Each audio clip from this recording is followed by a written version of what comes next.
On the 28th of September 2015, a priest in the village of Dadri in Uttar Pradesh announced that Muhammad Akhlaq, a 52-year-old resident of the village, had killed and eaten a calf. This provoked a mob armed with sticks and bricks into entering Akhlaq's house, killing him and injuring his son. At the time, the attack was shocking, but since then there have been numerous such attacks in various parts of the country. Most recently, a mob burned down a police station in the town of Bulandshahr after the discovery of some cow carcasses. So why are we so willing to kill people for cows? What does the Constitution and the Supreme Court have to say about it? And what is the Qualitative Cow Dignity Index? आज सुबह की पहली और बड़ी खबर झारखंड के रामगढ़ से है, जहां पीएम की सख्त चेतावनी के बावजूद बेलगाम गौरक्षकों ने गौमांस ले जाने में एक शख्स को पीट ले ली गई। हापुड़ में भीड़ ने सिर्फ शक के आधार पर कासिम नाम के अधेड़ को मौत के घाट उतार दिया, जिसके बाद पूरे इलाके में secular nation. Unfortunately, today India woke up to the news of lynchings, targeted assaults on minorities in 2 states. In Jharkhand, 2 Muslim men are lynched on suspicion of stealing cattle, while in Ranchi, an elderly cleric is thrashed for refusing to chant. And now we see another incident that has broken out in Bulandshahr, and on account of that, a police officer has also left.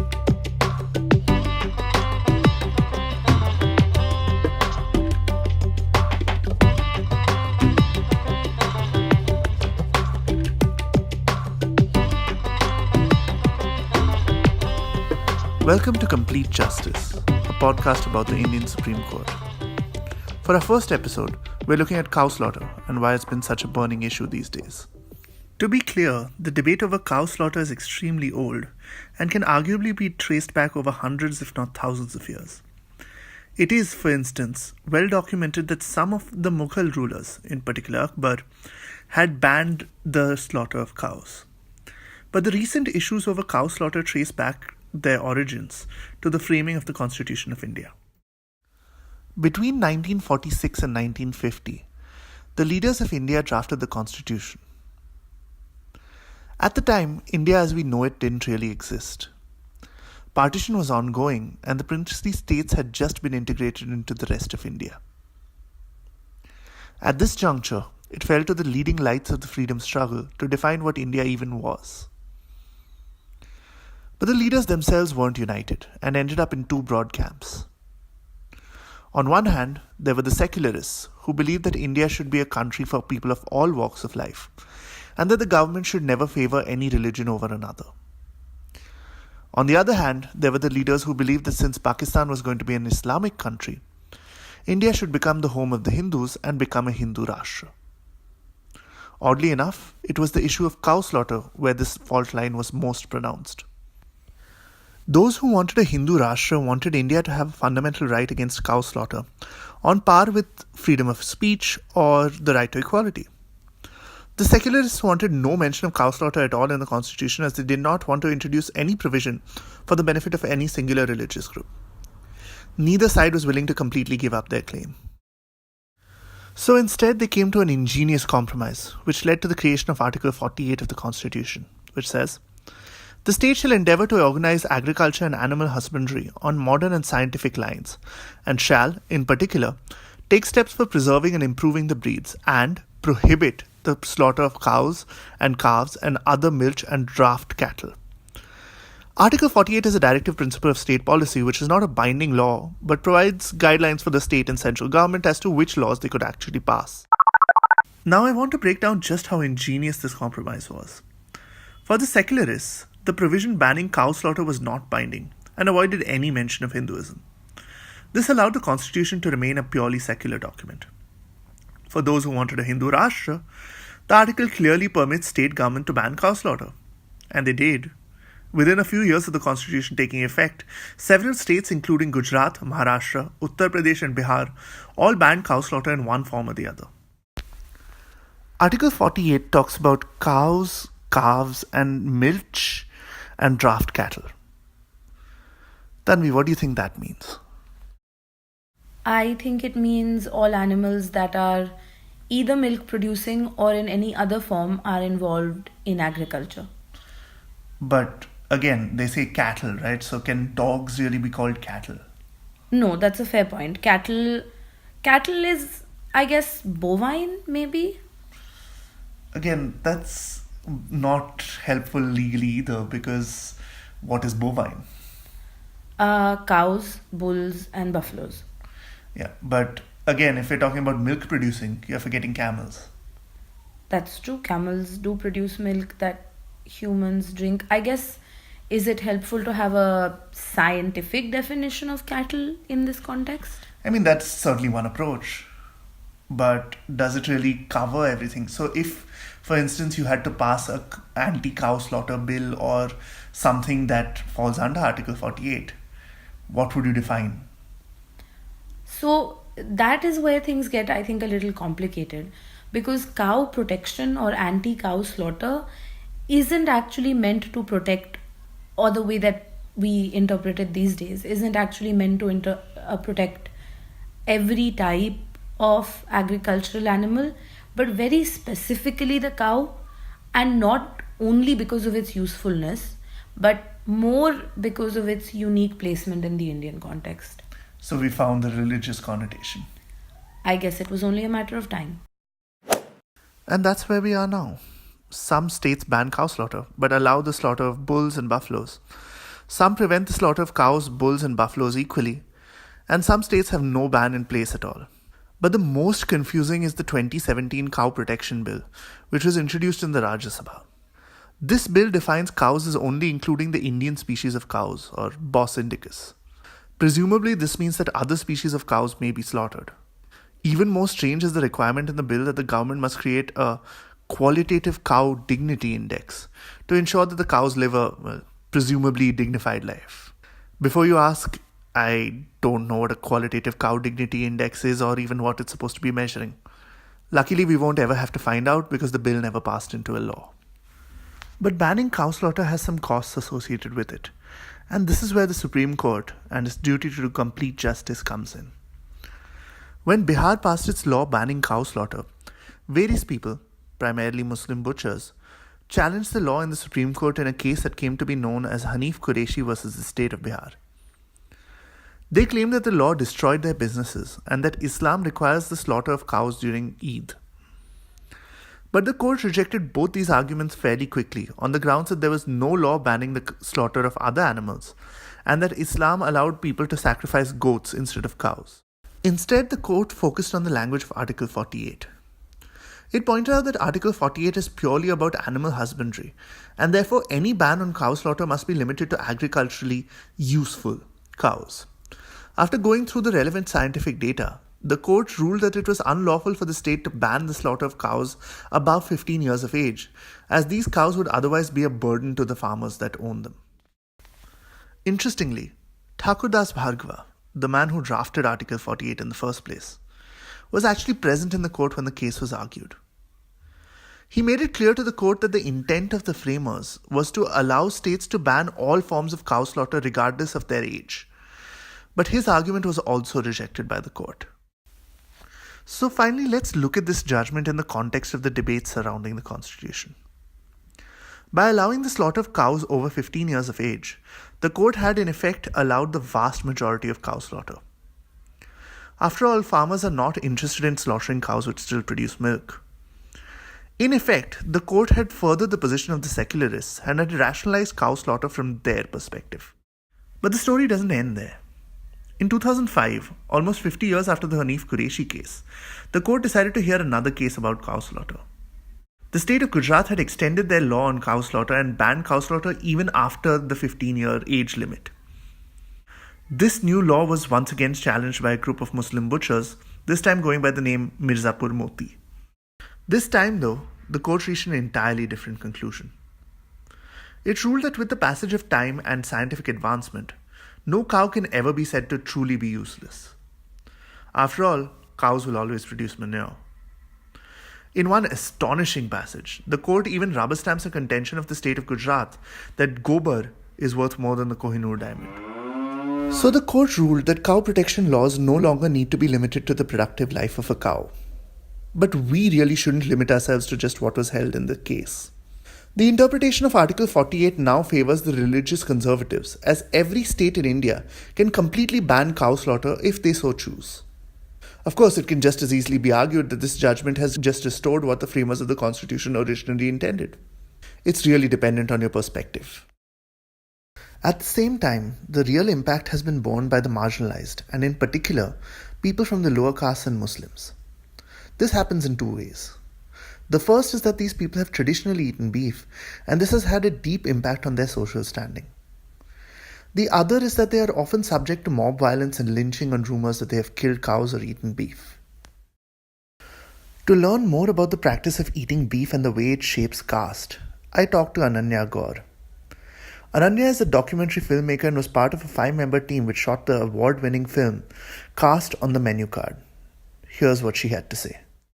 When we started engaging as a group to make a film around caste, the closest to us in terms of access and our own positionality was the university space.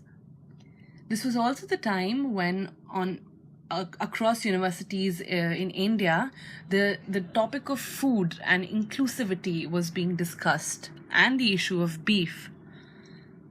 So starting from there, we started engaging, we started interviewing, we started reading, we also did a lot of secondary data research.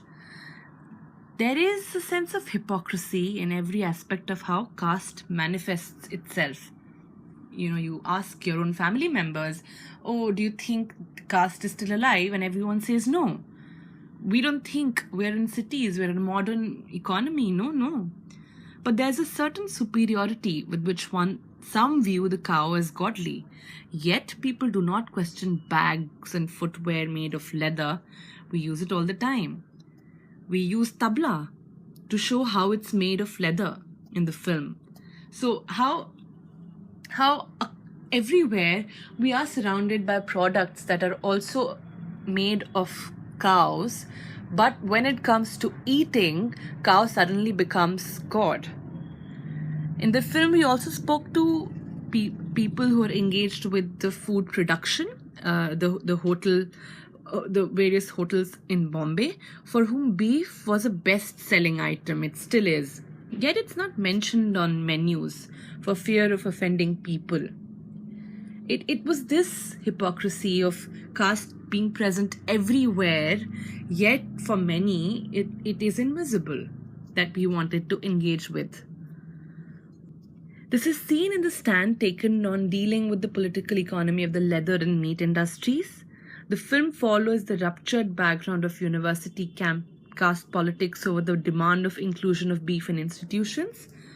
It also observes that many restaurants in Mumbai offer beef delicacies but off the menu.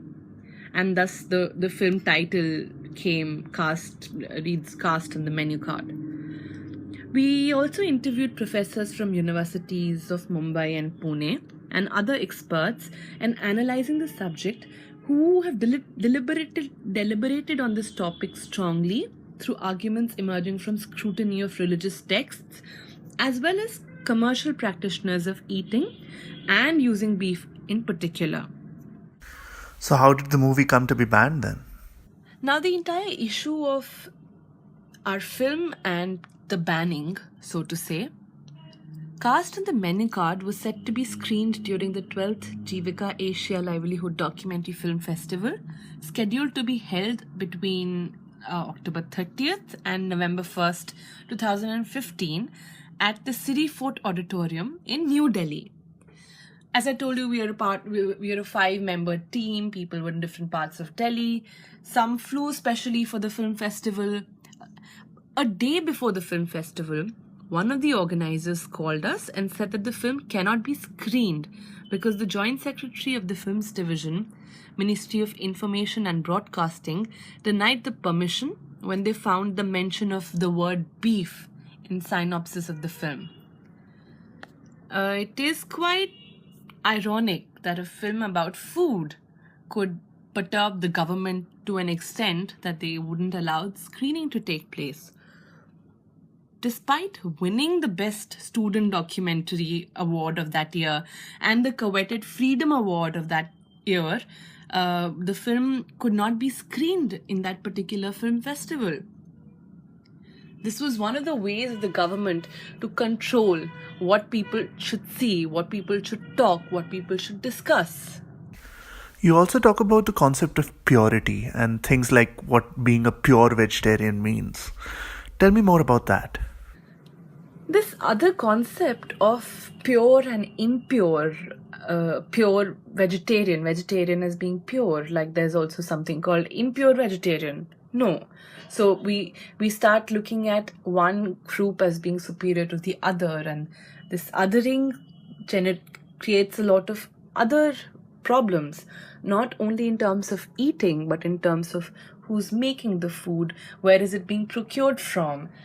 So the film tries to look at this industry of pure and impure, this industry of who are the people engaging with selling of the different products of the cow. Is it only one particular group?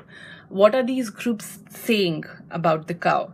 One very interesting subject we met was a cow therapist. So what a cow therapist essentially does is sell its urine, sell the cow dung, use its various products for, so to say, medicinal purposes. So while that is allowed, when a cow is on the deathbed, if you eat it, that isn't. We also have a professor talking about how in Buddhism, eating dead meat was a practice. So we tried to demystify the debates around this idea of pure, this idea of how and what was considered all right according to our scriptures. That was very interesting learning for us. So what do you think the qualitative cow dignity index means? Qualitative cow dignity index certainly seems to be more than the quality of human dignity index, with all the lynchings, holy cow and unholy violence. I also talked to Professor Mohsen Alam Bhatt. Professor Mohsen is an assistant professor at Jindal University and teaches a legal clinic on mob violence. When did mob violence over cow slaughter in India begin? So if by mob violence you mean any form of violence involving mobs, then obviously we're also talking about communal riots or sectarian violence. Cow has been part of communal violence or instigating communal violence for a very, very long time. In fact, there are historical records which show that late 19th century there were communal riots or sectarian violence around rumors of cow slaughter. So even pre-independence? Absolutely, even pre-independence. In fact, cow slaughter always remained a very, very sensitive issue in Hindu-Muslim violence before independence. I think what is happening now is different because what we now call cow-related mob violence is really lynching. And I think the category of lynching, and I'm using it very broadly, is different from sectarian violence or communal riots, etc. Because ordinarily in communal violence, the image is of two groups of people, ordinarily from two different religious communities, having practically a war against each other. It's a battle. Whereas lynching, the imagery is that there's one person or two people who are surrounded by a large mob and then beaten up, usually to death. And it's difficult to know. Perhaps this has been happening for a long time, but there was much more public debate and media attention, particularly English media attention, since 2013, 2014. This became big in certain kinds of incidents. So I think Junaid was one big incident where this young boy with his siblings was traveling from Delhi to Faridabad, and there he was stabbed in the train near the Haryana border. As of course, a clerk. And of course, a clerk. That was the second big incident where this man was literally beaten to death when there was an announcement from this temple in this area in Dadri, in the outskirts of Delhi, saying that he had beef in his house, and all these young people entered into his house and beat him up, killed him, beat up his son really badly. And a third incident, which was Pehlu Khan's incident, which was perhaps the only incident among these sort of famous big ones where cattle was actually involved. So Pehlu belonged to this community called the Mewati or Meo Muslims, who usually live in sort of the Haryana, Rajasthan border area called Mewat. And they are usually involved in animal husbandry, raising cattle, transporting cattle. And he had cattle which he was transporting into Haryana, and he was caught on the Haryana-Rajasthan border by these bunch of cow saviors or Gaurakshaks. They argued that he was smuggling the cow. His family claims that he had paper, all the relevant legal permissions. And then he was not only beaten up badly and eventually he died, but it was all caught on camera. And I think when we did a media analysis of when was there a spike in interest in Pehlu's story, we literally see that happening the moment the video goes viral. So when we talk about mob violence in relation to cows, we are really talking about these kind of incidents where either cattle is directly involved or there's an allegation that cow meat or beef, as it's often called, is being distributed. And well, your question was, when did it really happen? We don't know. We also do not have enough data to talk about the extent of violence or the number of incidents. But our work with India Spend, for example, shows that they recorded incidents from 2009 onwards. And from English media sources, there's been a definite spike in number of incidents reported in English media from 2014 onward. And that has only increased till now, every year. So do you think that the Supreme Court has a role to play in this issue? So the Supreme Court has already intervened in the issue last year in 2018 in July. The Supreme Court, Chief Justice Mishra had given a detailed order on the matter and given guidelines, which I'll come to in a moment, because the larger problems of investigations in these cases are rather systemic. So whether refusal to file FIRs or the amount of time which is taken in filing charge sheets, doing credible investigation, these are issues which are fundamentally linked to police reform or reform of the criminal justice system. And many of those issues have already come up before, and the Supreme Court has passed numerous orders trying to reform policing, investigation and prosecution of cases. So till those larger issues are not resolved, perhaps the problems in cow-related violence cases will also not be that easily resolved.